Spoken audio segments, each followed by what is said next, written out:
Welcome everyone. तो कल के बारे में, मार्केट के बारे में थोड़ा सा बताता हूँ कि क्या मैं सोच रहा हूँ। तो ये वीकली चार्ट लगा हुआ है बैंक निफ्टी का। बैंक निफ्टी से शुरुआत करते हैं। तो बैंक निफ्टी यहाँ पे वीकली चार्ट में देखें तो ये जो दो एक जैसी कैंडल हैं, दीज वर ट्वीजर बॉटम बना था यहाँ पे। बिल्कुल एक जैसी दो कैंडल है और नीचे आ रहा था। तो पहली कैंडल रेड और सेकंड ग्रीन, बिल्कुल जो ट्वीजर बॉटम वाला होता है, जो ट्विचर बॉटम है, एग्जैक्टली वो बना था। और उसके बाद ये एक्टिवेट कब होता है?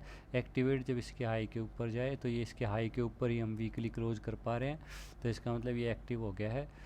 तो हम ऊपर जाने के कोशिश कर रहे हैं। और कैंडल देखी जाए वीकली में तो नीचे से डिमांड आ रही है। पहले नीचे आ रही है, मार्केट नीचे आ रही है, लेकिन क्लोज ऊपर कर रही है। तो बुल्स ट्राई कर रहे हैं, ठीक है। और ये कैंडल भी थोड़ी सी बुलिश ही है। अब यहाँ पे एक वो बनाएंगे एक ट्रेंड लाइन। तो यहाँ पे एक ट्रेंड लाइन आ रही है, ठीक है। ये ट्रेंड लाइन, ये सेलिंग का एरिया, ये मेन सेलिंग का एरिया है। जब मार्केट इस ट्रेंड लाइन के ऊपर चली जाएगी तो ये मोस्ट प्रोबेबली जो लास्ट आई है वहाँ तक पक्का जा सकती है। लेकिन इस ट्रेंड लाइन का भी इसको रेजिस्टेंस मिलेगा। ये जो है इस ट्रेंड लाइन के पास ही आने की कोशिश कर रही है, ठीक है। अब इसको हम डेली चार्ट में देखेंगे तो डेली चार्ट में हमें दिख रहा है कि भाई ये बड़ी रेंज थी। इस रेंज को काफ़ी दिनों तक इस रेंज के अंदर ही रही है मार्केट ये। और इस रेंज को ब्रेकआउट करके अब इसके ऊपर सस्टेन कर रही है। दो कंसेक्यूटिव क्लोजिंग है। ये कैंडल रेड जरूर है, लेकिन पिछले दिन के ओपन से अभी हम ऊपर हैं। तो अब ये जो कैंडल है ये हमारी मेन है। ये 2 दिन जो है छोटी रेंज बन गई है। इस रेंज को प्ले करना है। इस रेंज में जिस तरफ मार्केट निकलेगी उस तरफ जाने के ज़्यादा चांसेस हैं, क्योंकि हम रेंज ने ऊपर ब्रेकआउट कर रखा है। तो ऊपर जाने के भी पूरे ज़्यादा चांसेस हैं, ठीक है। और मेन इसमें ध्यान रखना है, आप यहाँ पे एक ट्रेंड लाइन ड्रा कर सकते हो। इस ट्रेंड लाइन के ऊपर ये जो ट्रेंड लाइन है, ड्रा करके दिखा देता हूँ यहाँ से। ये इस ट्रेंड लाइन को, इस ट्रेंड लाइन के ऊपर मार्केट चली जाएगी, क्लोज करने में कामयाब होगी, तो हम और ज़्यादा बुलिश हो जाएंगे, ठीक है। तो उस ये बिल्कुल अब इस ट्रेंड लाइन के पास है। ज़्यादा से ज़्यादा एक दिन और बिता ले, उसके बाद ब्रेक करे और भी बेटर है। या फिर मंडे को कल ही ब्रेक कर देगी तो भी अच्छा है। जब ये इसको ब्रेक कर देगी तो ये फिर एक छोटा सा रेजिस्टेंस यहाँ पे आएगा, और ये वाला रेजिस्टेंस तोड़ दिया तो हम फिर नए यहाँ इस हाई तक पक्का से पक्का जा सकते हैं, 53,000 तक। फिर हम बुल्स की कंट्रोल में आ जाएगी ये मार्केट पूरी तरह से। फिर जो ये जिन्होंने भी ये सेल किया है, ये जो सेल करते हुए आ रहे हैं, ये सेल करते हुए आ रहे हैं, ये सेल करते हुए आ रहे हैं, ये अपने शॉर्ट्स कवर करेंगे तो एक शॉर्ट कवरिंग आ सकती है, ठीक है। अब हम और छोटे टाइम फ्रेम में जाते हैं। और छोटे टाइम फ्रेम में जाओगे तो ये जो आवरली चार्ट है, आवरली चार्ट में देखेंगे हम तो ये बहुत ही छोटी रेंज है। अब इस रेंज को मार्क करके रखो। ये अब इस रेंज में जिस तरफ मार्केट निकले, गैप अप गैप डाउन ना हो, मार्केट यहीं खुले इस रेंज के दौरान ही, और इस रेंज में जिस तरफ निकले उस तरफ ही मार्केट जाने के पूरे चांसेस हैं। उस रेंज के दूसरी एंड का आप एसएल लगा लोगे। जैसे इसके ऊपर निकले ये एसएल हो जाएगा आपका, और यहाँ पे आपकी एंट्री हो जाएगी। ऊपर की तरफ भी थोड़ा सा ध्यान रखना है कि ये ट्रेंड लाइन भी छोटा सा रेजिस्टेंस का काम करेगी, ठीक है। लेकिन हम 51,120 या 130 के ऊपर निकलें, 130 कह लो, 130 के ऊपर निकलेंगे तो आप 51,000 का एसएल मान के इसको 51,500 तक के लिए टारगेट के लिए, पहला टारगेट 51,300 और दूसरा टारगेट 400 और तीसरा टारगेट 500, इसके लिए आप कर सकते हो इसमें ट्रेड। एंड अगर ये रेंज को नीचे तोड़े, इस रेंज को नीचे तोड़े, नीचे 50,850 बोल रहा हूँ, 50,850 के नीचे जाए तो आप 50,950 के आसपास का एसएल हो जाएगा आपका। और फिर ये नीचे की तरफ 50,500 तक आ सकती है, 550 तक। पहला टारगेट हो जाएगा आपका 50,750, फिर 650 और तीसरा टारगेट हो जाएगा 550। तो जिस रेंज, ये कितनी बड़ी रेंज है, इतना ही बड़ा आपको मूवमेंट मिलने के पूरे चांसेज हैं।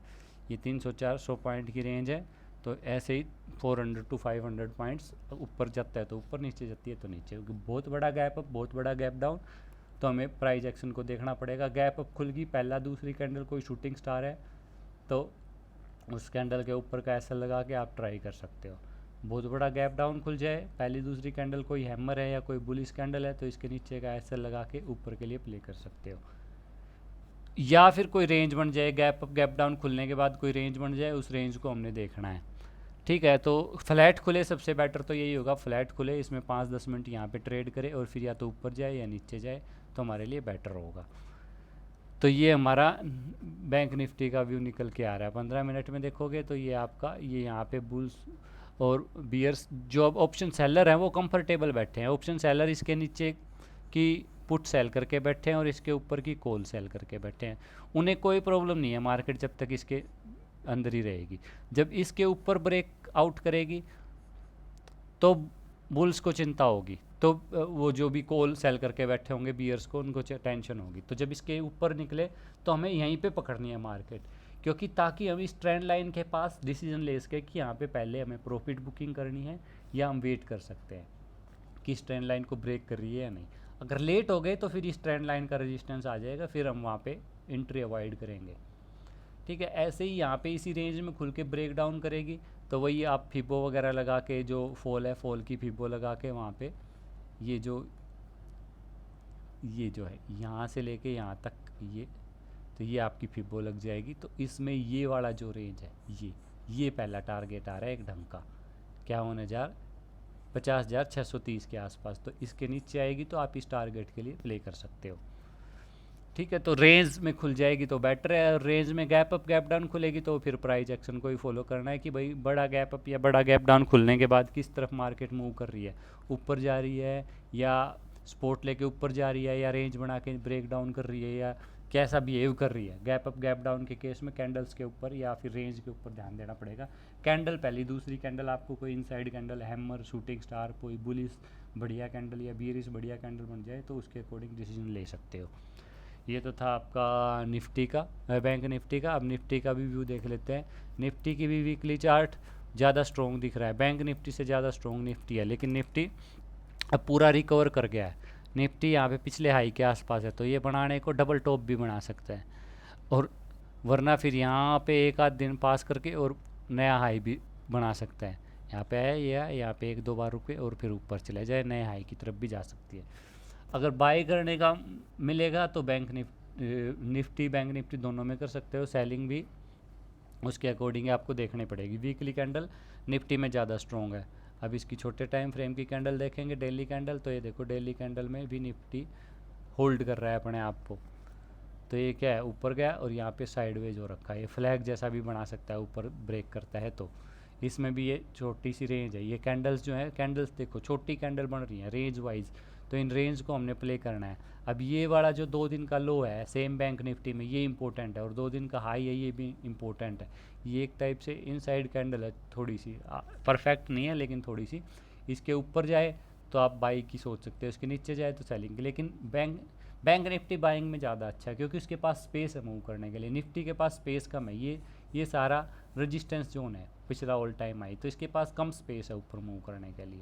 बैंक निफ्टी के पास ज़्यादा स्पेस है ऊपर मूव करने के लिए, और ये गिरेगा तो इसके पास गिरने के लिए भी अच्छा स्पेस है, ऊपर जाने के लिए कम है, गिरने के लिए ज़्यादा स्पेस है। आवरली में देखोगे तो ये इसमें भी सेम रेंज, ये देखो बैंक निफ्टी में और छोटी रेंज थी, इसमें तो फिर भी थोड़ी सी रेंज है। ये वाली जो रेंज है ये इस तरह से, तो इसके ऊपर जाएगी, इस ट्रेंड लाइन के ऊपर जाती है हम तो बाई की सोच सकते हैं, इसके नीचे आती है तो हम थोड़ी मोर सेलिंग की सोच सकते हैं। सेम रेंज के दूसरे एंड का आप एसएल बना के उसको बाई या सेल आप कर सकते हो। अब आपको स्टॉक आइडिया देता हूँ। अगर बाई के स्टॉक देखने हैं आपको या सेलिंग के स्टॉक देखने हैं, डिपेंडिंग अपॉन आपको कैसा मार्केट का है, मार्केट के अकॉर्डिंग चलना है, मूड मार्केट के अकॉर्डिंग अगर बाइंग करनी है या सेलिंग करनी है वो उसके ऊपर डिसीजन लेंगे। तो इसमें जैसे एक है स्टॉक अपोलो हॉस्पिटल में आप देखोगे कैंडल कैसी है, सेलिंग वाली कैंडल है और टॉप पे है, और इसको देखोगे आप 5 PM में और बोलिंजर बैंड के भी बाहर है ये, तो इस कैंडल को हम सेल की तरह यूज कर सकते हैं। सेम इस कैंडल के नीचे आए तो ये एक्टिव होनी चाहिए, अभी ये एक्टिव नहीं है, अभी सिर्फ अलर्ट कैंडल बनी है। इसके नीचे आए तो आप ये वाला आपका एसएल हो जाएगा, इस यहाँ पे एंट्री, और ये पहला टारगेट और दूसरा टारगेट यहाँ पे इस रेंज का, ये वाली रेड कैंडल का हाई, ये आपका दूसरा टारगेट हो जाएगा सेलिंग करनी है तो। इसके अलावा सेलिंग का और अच्छा कैंडिडेट एक एशियन पेंट में भी अच्छी कैंडल बनी हुई है, ये इंट्राडे के स्टॉक्स हैं, सिर्फ इंट्राडे में बाइंग या सेलिंग। यहाँ पे देखो टॉप पे बिल्कुल बढ़िया इनगल्फिंग कैंडल बनी हुई है, तो यहाँ पे भी आप सेल कर सकते हो। इसके ऊपर जाए का आपका एसएल हो जाएगा, इसके नीचे जाए, ये लो के नीचे जाए तो आपकी एंट्री हो जाएगी, और इसके आसपास का आपका टारगेट हो जाएगा। पहला टारगेट ये ऊपर वाली लाइन, दूसरा टारगेट ये वाली लाइन, इनगल्फिंग कैंडल बिल्कुल टॉप पे, ठीक है। तो ये आपका एशियन पेंट सेलिंग के कैंडिडेट। एंड थर्ड कैंडिडेट अगर बैंक में देखना है तो ये दो निफ्टी के हो गए, अगर निफ्टी में वीकनेस है तो। और बैंक निफ्टी में देखना है तो फेडरल बैंक, फेडरल बैंक में भी अच्छा सेलिंग जैसा पैटर्न दिख रहा है, ऊपर गया नीचे गया, ऊपर गया नीचे आया। और छोटे टाइम फ्रेम में देखना है, ऊपर गया यहाँ पे साइडवेज रहा और नीचे आया, इन्वर्टेड फ्लैग भी था भी है, ठीक है। तो इसमें भी आप सेलिंग कर सकते हो। इसके नीचे आएगा तो ये यहाँ से लेके टॉप तक फिब्बो लगाओगे तो इसके आसपास का आएगा, तो ये आपका टारगेट हो जाएगा 95-96 वाला रेंज। तो इसमें भी आप अच्छी सेलिंग बना सकते हो। तो अगर मार्केट में वीकनेस रहती है, सेलिंग वाले कैंडिडेट देखने हैं तो ये हो जाएंगे, और अगर आपको बाइंग देखना है तो बजाज ऑटो, इसने बहुत बड़ी रेंज का ब्रेकआउट किया हुआ है, ब्रेकआउट करके किया हुआ है, तो आप इसको कंटिन्यूएशन में ट्रेड कर सकते हो। यहीं पे खुले, फ्लैट खुलना चाहिए, और बाकी स्टॉक भी फ्लैट खुले तभी वो वैलिड है। अगर गैप अप गैप डाउन खुल जाते हैं तो वो इनवैलिड हो जाएंगे। फ्लैट खुले तो आप इसको कंटिन्यूएशन में ट्रेड कर सकते हो, और ऊपर के टारगेट्स के लिए, क्योंकि ये ब्लू टेरिटरी में है, इसके ऊपर कोई रेजिस्टेंस नहीं है इसके पास, ठीक है। और देखना है बाइंग का कैंडिडेट तो बजाज फाइनेंस को देखोगे आप। बजाज फाइनेंस ये जो है ये भी अच्छी उसमें बना हुआ है बाइंग कैंडिडेट। ये भी देखो छोटी रेंज में बना हुआ है, ऊपर गया साइडवेज फ्लैग जैसा पैटर्न बना रहे हैं, ऊपर जाने को तैयार है। तो ये इसके ऊपर जाए, इस रेंज के ऊपर, तो ये आपका एसएल हो जाएगा, नीचे वाली लाइन ये एसएल हो जाएगा। यहाँ पे एंट्री, पहला टारगेट ये, दूसरा टारगेट ये, और तीसरा टारगेट ये। लॉन्ग टर्म के लिए स्विंग ट्रेड की तरह भी इसको आप देख सकते हो, और इंट्राडे की तरह भी देख सकते हो।